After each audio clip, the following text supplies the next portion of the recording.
मागणी आहे या हॉस्पिटलमध्ये असणारं जे मेडिकल आहे, जे मेडिकल आवना भाव दरात औषधं गोरगरीब लोकांना देतोय, ते मेडिकल प्रथमतः बंद करा। आमची दुसरी मागणी आहे, या ठिकाणी असणारे जे ॲम्ब्युलन्स आहेत, जे ॲम्ब्युलन्स गोरगरीब लोकांना या ठिकाणी लूटमार करतात। पर किलोमीटर 25 रुपये आणि ऑक्सिजनचे 400 रुपये। आमची दुसरी मागणी आहे, हे बंद झालं पाहिजे।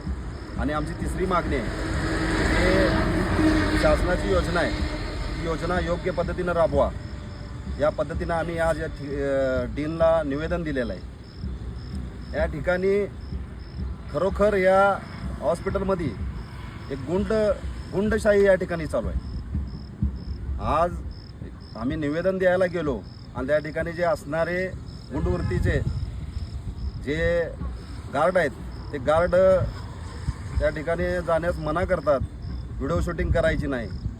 अरे लोकाला कळू दे ना तुम्ही इथं काय चाललंय। तुम्हाला म्हणजे व्हिडिओ शूटिंग केल्यानंतरनं म्हणजे तुमचं भांडं पित्तळ उघडं पडेल असं तुम्हाला एक संशयाची भीती आहे का? हे प्रकार जे चाललेला आहे, जोपर्यंत थांबत नाही तोपर्यंत आम्ही काय गप असणार नाही। परंतु मला अशी माहिती मिळाली, जो एक जाधव नावाचा हे जो मक्तेदार आहे, जो ॲम्ब्युलन्सचा मक्ता घेतो, त्या मक्तेदाराने बिपिन पटेल यांना वार्षिक 10 लाख रुपये मी देतो असं त्याचं सांगणं आहे। आणि तो 10 लाख रुपये दिल्यानंतरनं या ठिकाणी गोरगरीब लोकाला योग्य पद्धतीनं योग्य दरात ॲम्ब्युलन्सचे दर लावेल का तो? कारण त्याला 10 लाख रुपये तो दिलेला असतं, त्याचा 10 लाख रुपये वसूल करायचा आहे। म्हणजे खरोखर या ठिकाणी खूप मोठ्या प्रमाणात जनतेची, सामान्य लोकांची या ठिकाणी लुटमार चालू आहे। हा डीन तर गुंडवृत्तीचा माणूस असल्यासारखं मला भासवलं, कारण त्याचं बोलणं योग्य नाही, आरेरवीची भाषा या ठिकाणी आहे त्याची। परंतु या माध्यमातून त्यांना सांगतो, जोपर्यंत हा प्रकार थांबत नाही तोपर्यंत आम्ही मागं सरकणार नाही।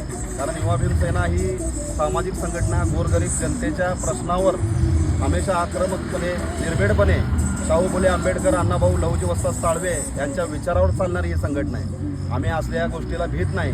आणि हे जे कोण बड्या नेत्याचं हॉस्पिटल आहे, याला जर असं वाटत असेल की माझं म्हणजे काहीच होऊ शकत नाही, परंतु या माध्यमातून त्यांना इशारा देऊ इच्छितो की जोपर्यंत हा प्रकार थांबत नाही तोपर्यंत आम्ही गप बसणार नाही।